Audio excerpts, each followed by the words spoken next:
Coming up on today's Wild West, we'll take you to the Mexican border and saddle up at Arizona's historic Rancho de la Osa.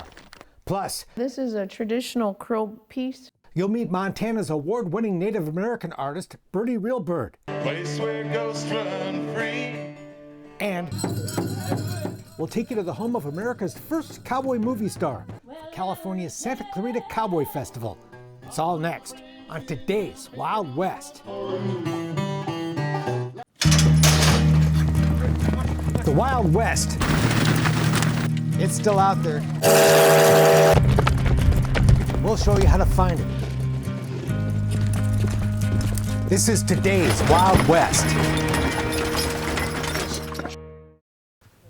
If walls could talk, what a story these would tell. What's known as the Presamido Ruins was once a trading post and a community back in the 1800s. Today it's a fascinating ghost town in a remote canyon in extreme southern Arizona, not far from the Mexican border. Look how low this door was. Steps away is another wall that could tell even more ancient tales. A rock wall covered with mysterious petroglyphs created by those who lived here eons ago. Messages that can never be understood. Those are old. Old. How old do you suppose this is, 1820s? Probably. It's all part of an exciting UTV adventure in the Arizona wilderness. There was a community here at one time. During a stay at the Rancho de la Osa Guest Ranch, one of the most historic properties in the American West. The adobe buildings of this historic desert oasis include what is believed to be the oldest continuously occupied structure in Arizona. What's now the Ranch Cantina was originally part of a mission outpost built by Jesuit priests sometime between 1718 and 1725. So, I mean, think of that. This is 40 or more years before the Declaration of Independence. So for Arizona, that's really, really old. Other buildings on the Rancho were constructed in the 1800s of adobe walls 3 feet thick to ward off the arrows of Apache raiders. During that century, Osa became the headquarters of a vast cattle ranch. In 1889, its owners built a splendid and grand hacienda that dominates ranch headquarters, whose layout reminds you of an old-time presidio or a military fort. And on rare occasions in the past, Osa has been just that. Residents of nearby Sassabee fled to the ranch when Pancho Villa's men attacked the tiny border town in 1916 during the Mexican Revolution. Pancho Villa raided the ranch and came across the border, attacked, and 2 cannonballs have been pried out of the adobe walls left after that attack. Hard to imagine that kind of chaos today. At a place so inviting and peaceful, you'll want to stop and listen to the quiet. The buildings that form a square around the central courtyard come alive with color in the warm glow of the early morning sun. It's a moment you'll want to absorb and savor before heading out for a morning horseback ride in the desert. Rancho de la Osa became a dude ranch in the 1920s and a favorite escape of some very famous people, including actors John Wayne and Tom Mix, writers Zane Grey and Margaret Mitchell, and political stars like First Lady Eleanor Roosevelt, future President Lyndon Johnson, and Vice President Hubert Humphrey. So you add the Hollywood, the Spanish, the Indian, the political history. I just don't know where you'd find a place that combined that. If these walls could talk. Unbelievable. Unbelievable. And you feel it. Rancho de la Osa is just a short trail ride from the tall fence that marks an isolated stretch of the Mexican border. While the ranch is only 90 minutes from Tucson, it feels much more remote. It's wonderful on a late afternoon to ride the quiet, picturesque trails of the beautiful Sonoran Desert. There is a rich sense of peace in this place that is free of the noise and stress of the modern world. I really searched my mind, why did all these people come here? And I think maybe it was completely away, and they had that sense of isolation and seclusion, and yet they weren't that far from an airport or a city. And I think, when I'm here, I feel like it's probably not very different than when Lyndon Johnson was here, or Adlai Stevenson, or John Wayne. And so we're probably experiencing the same things, coming here for the same reasons. This place is magical. There's something really spiritual, magical, whatever word you want to use. Michelle Vaughn brought a group of women to Osa for a yoga retreat. It's out in the middle of nowhere. It's quiet. If you can't disconnect and find peace here, you're probably not going to find it. It is wonderful to just chill, but there's too much to do to sit still for long. So we're off to the border? We are. And one of the main attractions is that nearby border, just a short UTV ride away. Actually, because of the political interest today, the border's, lucky for us, turned into an attraction. And one of the first things people want to do is they want to go get on a horse or get on a UTV and go see it. There's a 14-mile fence along the border that ends right here at the beginning of the Papago Indian Reservation. The tribe won't allow the government to continue that fence onto their land. And so there's a well-worn path from Mexico to America. Horseback rides to the border are another favorite as well. And along the way, you can stop off at the general store in the tiny border town of Sasabee. Back at the ranch, you can enjoy the beautiful pool, take a bike ride, Bingo! or go plinking with a 22. We're gonna get your husband to run and kind of bob and weave a little. Under the expert guidance of Cowboy Ross Knox. If you pull the trigger again, there's nothing gonna happen because you haven't worked the bolt. That's right.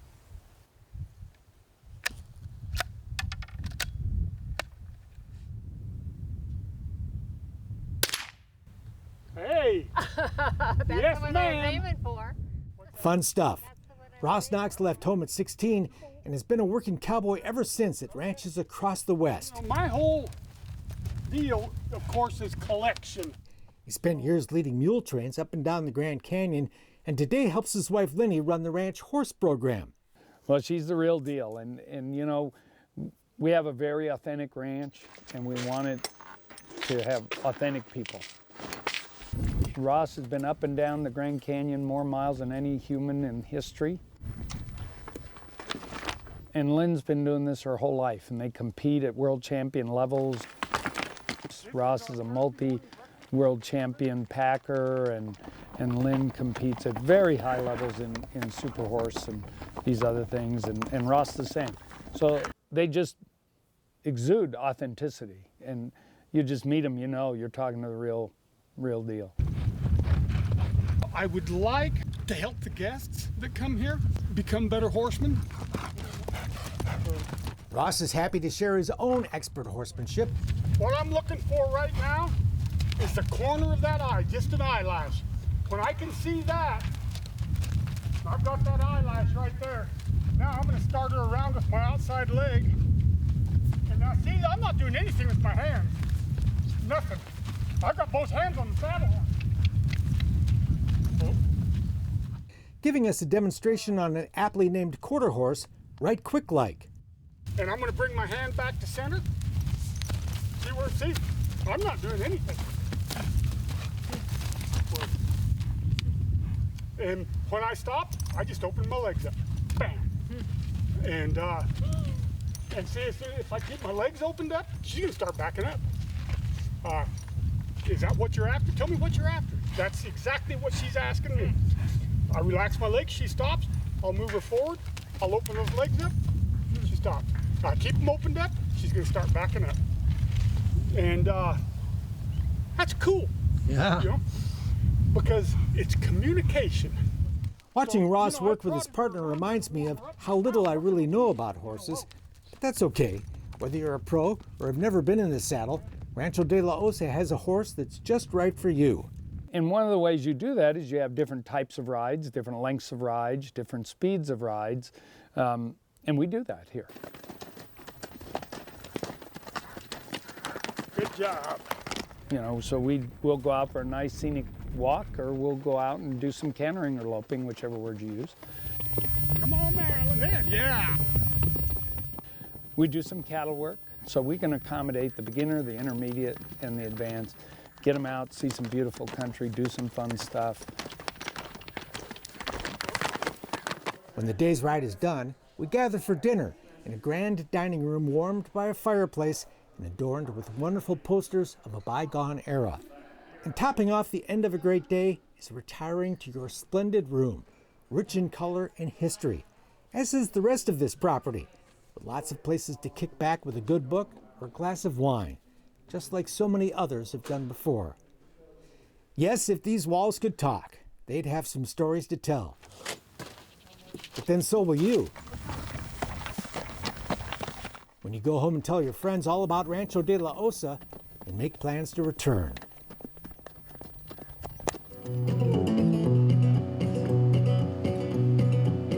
From the broken hills of Mexico.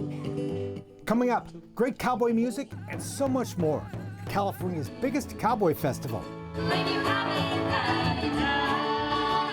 But next, Crow Indian artist Birdie Realbird. This is the headpiece. It's called the key. You're looking at the amazing work of award-winning Native American artist Birdie Realbird. See this martingale?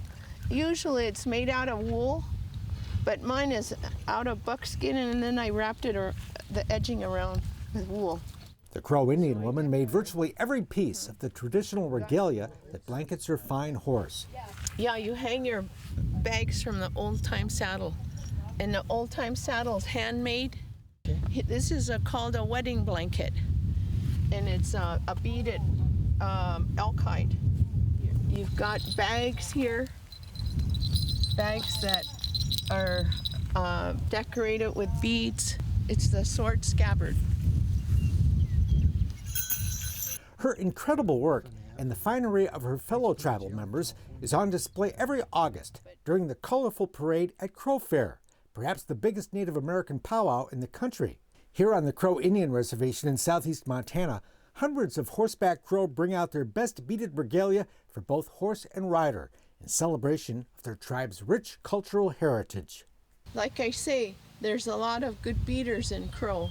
But none better than Birdie, honored by the Montana Arts Council with induction into its Circle of American Masters in recognition of her artistic excellence and contribution to the state's cultural heritage.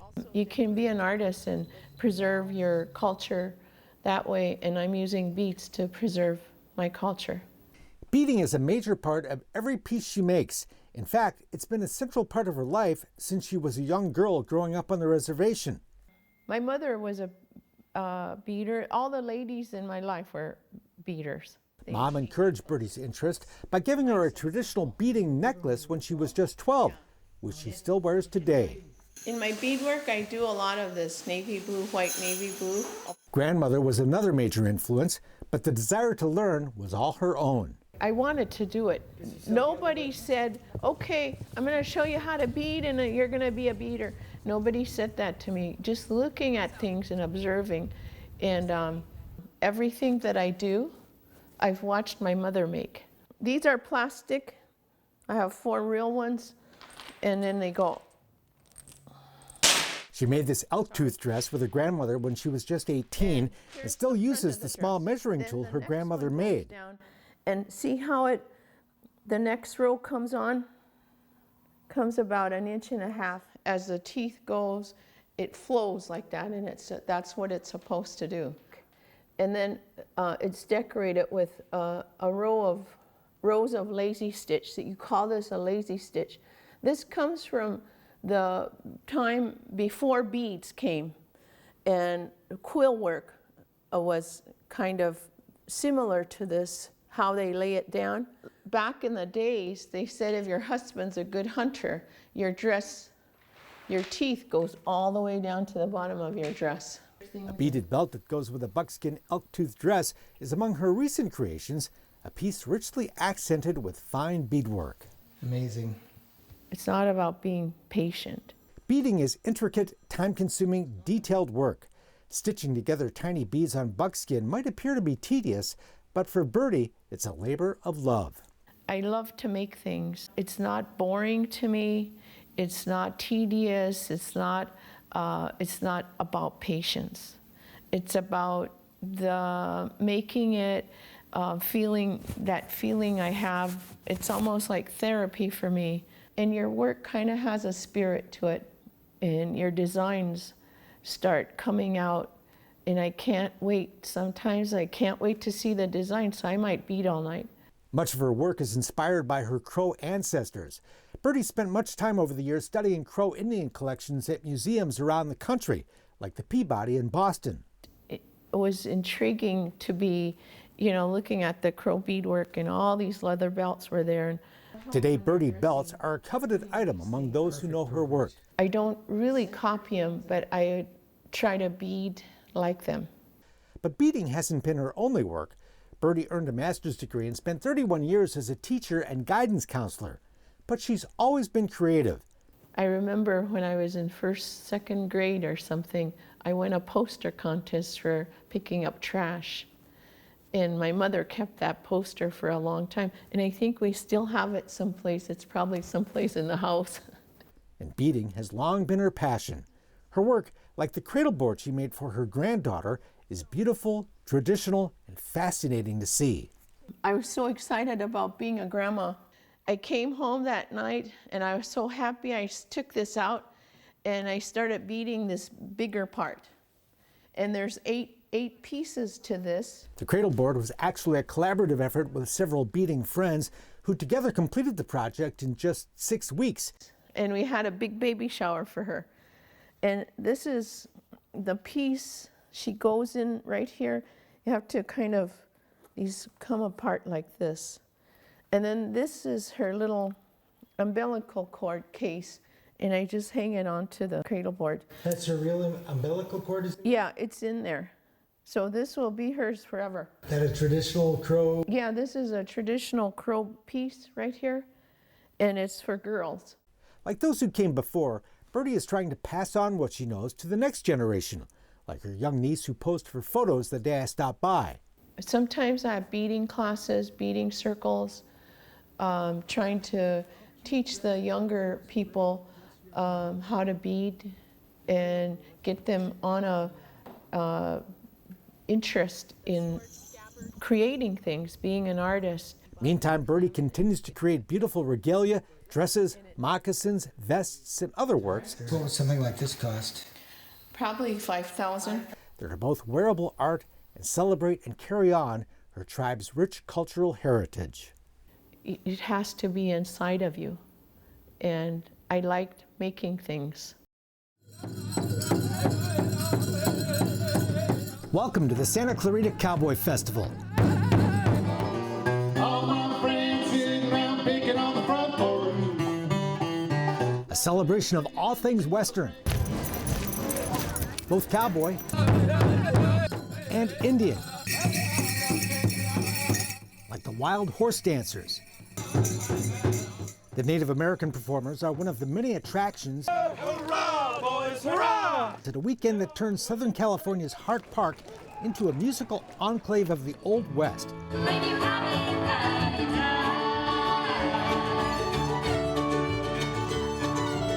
With 5 stages of live music and an ambiance that makes those who love the cowboy life and love to dress the part feel right at home. We can dress up and, just be ourselves. What do you like about it? The costumes. Hart Park is the most appropriate venue for a cowboy festival. The park's 265 acres were once the ranch estate of William S. Hart, one of Hollywood's first silver screen cowboys and a major movie star of the silent era. His hilltop mansion living room, adorned with original Charlie Russell paintings, was the setting for one of the festival's concerts, an intimate evening of music with John Chandler and Ernie Martinez. Last night I walked the shore, the breeze from off the water. Renewed to bind us close as a mother and a daughter.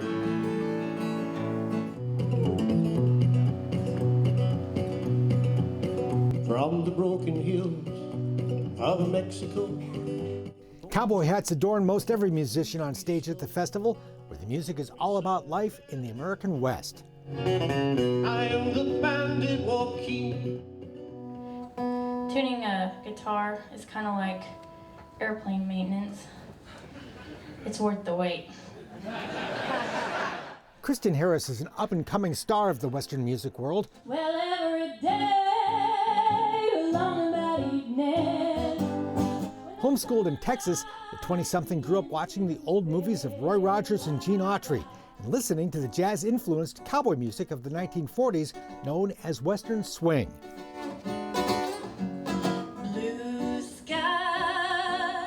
The musical style of Western swing is what I really like, and then Western music, cowboy music, I kind of mix that with Western swing.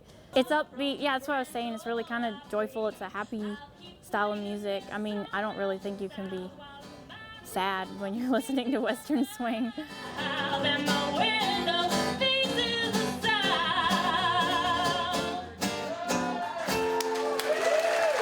It's not the kind of stuff you hear on the radio, but fans here love it. Thank you so much. You're welcome. We really enjoyed your performance. Thank you. The niche world of cowboy music is an intimate affair where fans and performers get up close and personal after the show. Love your voice. Smile.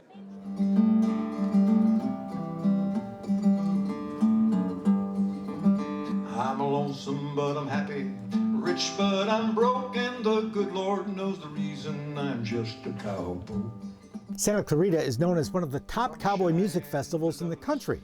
For more than 25 years has featured the top stars in the genre, including the now retired Don Edwards, Yippee-yo, 'cause there just ain't nothing better than riding for the roundup in the springtime. and the beloved Sons of the San Joaquin, seen here in their very last performance. They feel the crack to the branding iron that's waiting to mark them for the roundup in the spring.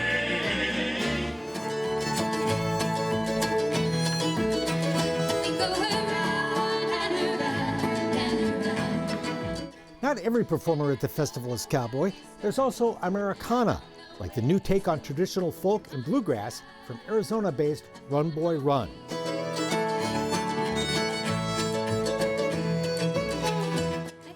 A lot of it is preserving a tradition and trying to put a new spin on that tradition.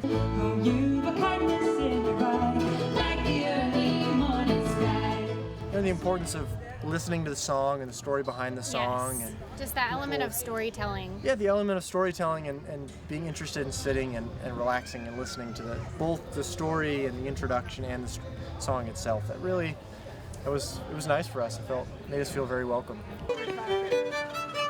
The fiddle music of Dave Rainwater greets you as you first arrive at the festival, where trick roper Dave Thornberry is there to lasso visitors into the spirit of the day.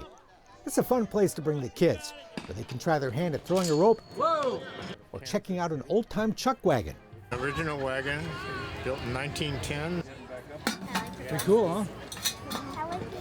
We love it. We come every year for the last 3 years, and it's just a lot of fun. We like listening to music, and the kids love doing the mechanical bull ride, which is where we're heading next. Are you the queen of the cowgirls? Yeah. Kids aren't the only ones who like to dress up. We spotted the Lone Ranger walking the festival. Clayton Moore was a personal childhood hero of mine. We are the cowboys from Thailand. Woo! Howdy. White up. If you think you're a cowboy in your mind, you are. Beyond the hats and boots, to many here, cowboy is a matter of the heart. The honesty, a certain amount of integrity, a certain amount of honor. Everybody calls me darling or little lady. It's nice. We can switch hands in front. A lot tougher, we could throw one up and one down opposite ways. But cowboy's also a lot of fun. And with enough wasted afternoons, you too can do a little bit of everything, make those guns really come alive. World champion gun twirler Joey Dillon is among the festival entertainers. When he's not spinning guns, he's working on movies as a gun coach or an actor. Up the center, around the sides, reverse the trigger positions, and walk them home. There you go.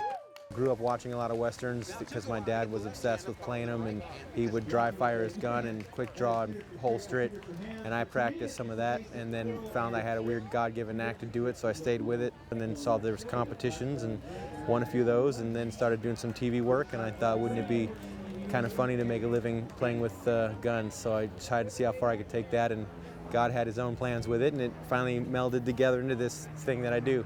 They're brand new hats, but they're made to look like they've been through the trail. We got bullet holes, we got burns. If you didn't come to the festival dressed cowboy, you can sure go home that way.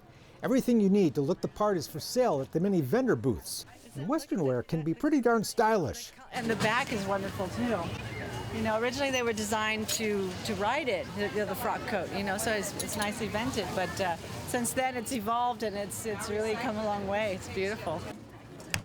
Some fine craftsmen set up shop here too, like leatherworker Biscuit Hatch, who can put a cowboy stamp on a cell phone case. Wrap around like this. I don't know, it just makes me at peace. You know, it's better than sitting watching TV. I'm out in the shop all the time. This is a standard elk drum. Native Americans have some very cool offerings as well.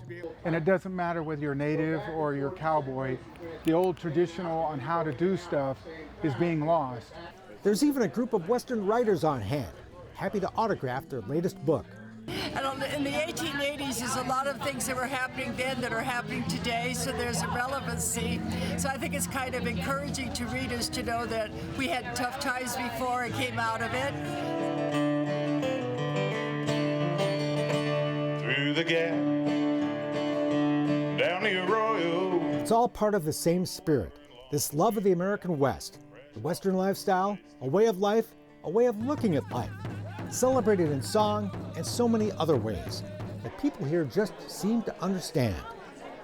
It's always nice to be able to have people who like what you're, not only like what you're doing, but understand what you're doing and get what you're doing. Place where ghosts run free, the wild bunch, the Shoshone, the feeling that you should have been here 100 years ago. That's it for now. We're back next time with more cool stuff from today's Wild West. I'm Mark Bedore. We'll see you down the trail. Fresh horse, place to go. For more information on the people and places featured in today's Wild West, or to order show DVDs and books, visit todayswildwest.com.